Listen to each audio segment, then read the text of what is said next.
आज्ञा दीजिए महाराज। रुक जाओ भैरव, तुम्हारा इतना दुस्साहस, इसका कारण क्या है रणदेव? कारण है महाराज, ये इस राज्य को संभालेंगी जो स्वयं पर मुसीबत आते ही आंख बंद करके अपना बदन ढक ले। वो क्या तलवार उठाएंगी? हाँ? जिसमें आत्मरक्षा करने की ताकत ही ना हो, वो इस राज्य की रक्षा कैसे करेगा महाराज? हमारी सीमा पर शेर खान डेरा डालकर बैठा हुआ है, हमारी प्रजा डरी हुई है, थर थर कांप रही है। ऐसी स्थिति में प्रतियोगिता होनी चाहिए, ये जानने के लिए नहीं कि राजकुमारी के लिए अच्छा पति कौन है, बल्कि ये जानने के लिए कि अधिक साहसी कौन है। ये जानना भी अधिक आवश्यक है महाराज कि सिंहासन का उत्तराधिकारी कौन होगा।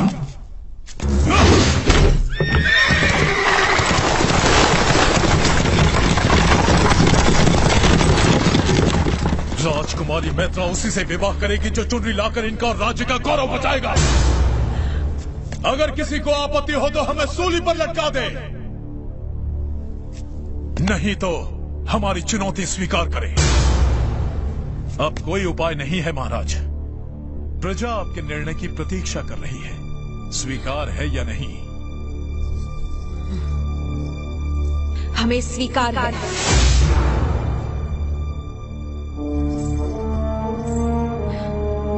परंतु एक शर्त हमारी भी है। क्या है वो? जो भी पराजित होगा वो ये राज्य छोड़कर जाएगा। क्या बात है, हमें हराएंगी, राज्य से बाहर निकालेंगी और विवाह उससे? वो यहाँ जीवित लौटेगा तब ना। किंतु मैं इन्हें यहाँ जीवित लेकर आऊंगा राजकुमारी। आप अपनी आंखों से देखिएगा, जब शर्म के मारे ये इस राज्य को छोड़कर जाएंगे तो लोग इन पर थूकेंगे।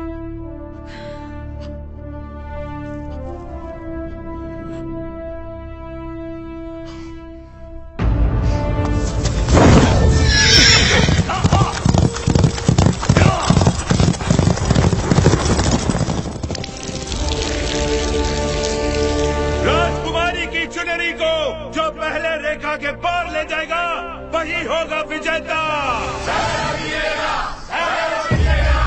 राज्य की सारी प्रजा चाहती है कि भैरव ही जीते महाराज, तो भैरव अवश्य जीतेगा। हाँ जानते हैं, लेकिन यही तो हमारी समस्या है।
शरीर जितना मजबूत है, दिल उतना ही कमजोर। अब क्या करेगा?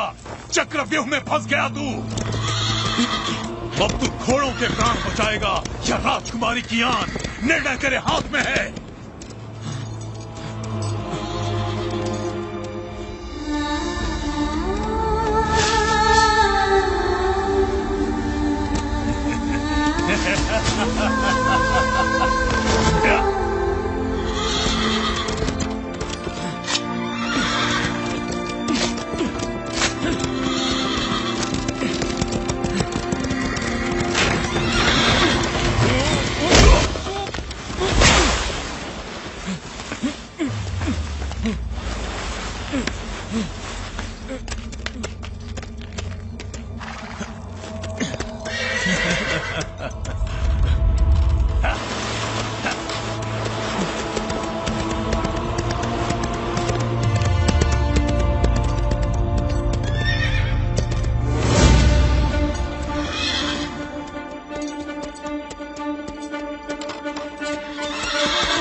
राजकुमारी का सम्मान बचाना है। ये तुम्हारी और मेरी, हम दोनों की अग्नि परीक्षा है। चलो।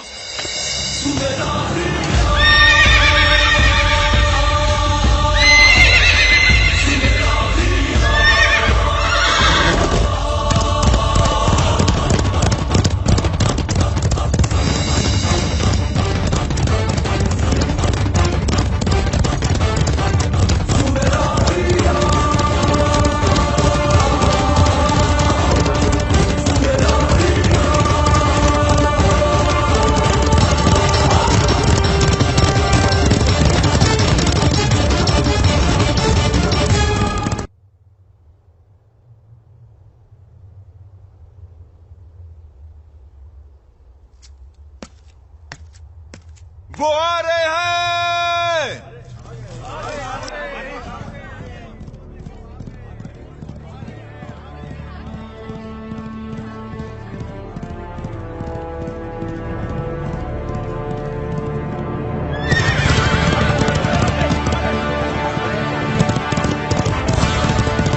मैत्रा हमारी है।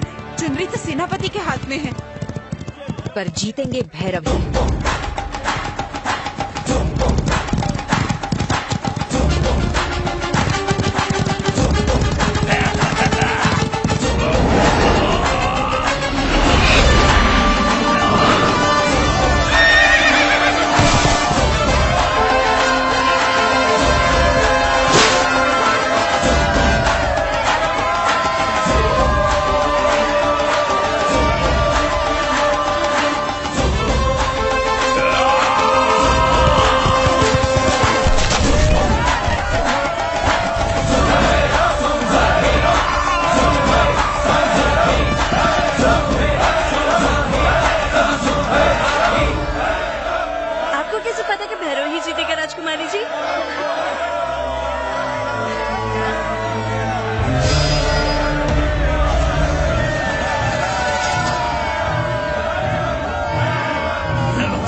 जीतेगा ये हम जानते थे महामंत्री। तो फिर दुखी क्यों हो रहे हैं महाराज? राजकुमारी जी भी तो उन्हें ही प्रेम करती हैं। देखिए तो उन्हें, उनके चेहरे से कितना आनंद झलक रहा है। हम भी ये खुशी देख रहे हैं, पर ये भी देख रहे हैं कि वो जल्दी ही विधवा हो जाएगी। महाराज, काल भैरव उस कबीले से है जिसका हर आदमी अपनी जान इस राज्य पर न्यौछावर कर देता है। कोई भी 30 वर्ष से अधिक जीवित नहीं रहता। शेर खान से लड़ते हुए मरना इसके भाग्य में लिखा है। ये जानते हुए भी हमने ये विवाह करवा दिया तो जीवन भर हम अपनी बेटी को विधवा ही देखते रहेंगे। राजगुरु ने यह भविष्यवाणी पहले ही कर दी है।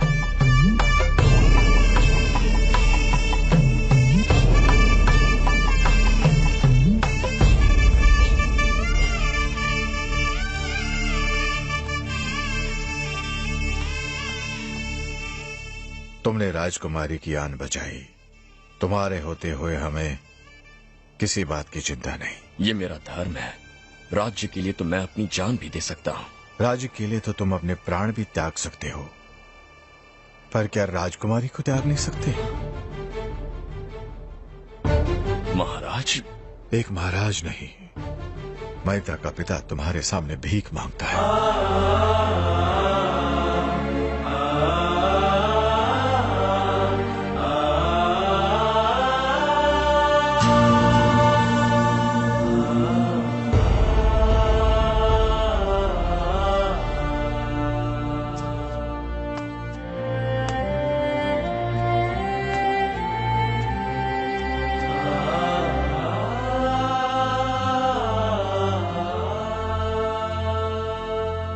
राजकुमारी मैत्रा की आबरू और उदयगढ़ का सम्मान, इनके लिए मैंने ये प्रतियोगिता जीती है, इस राज्य के सिंहासन के लिए नहीं। मैं एक सैनिक हूं और वही रहूंगा। भैरव की जय हो!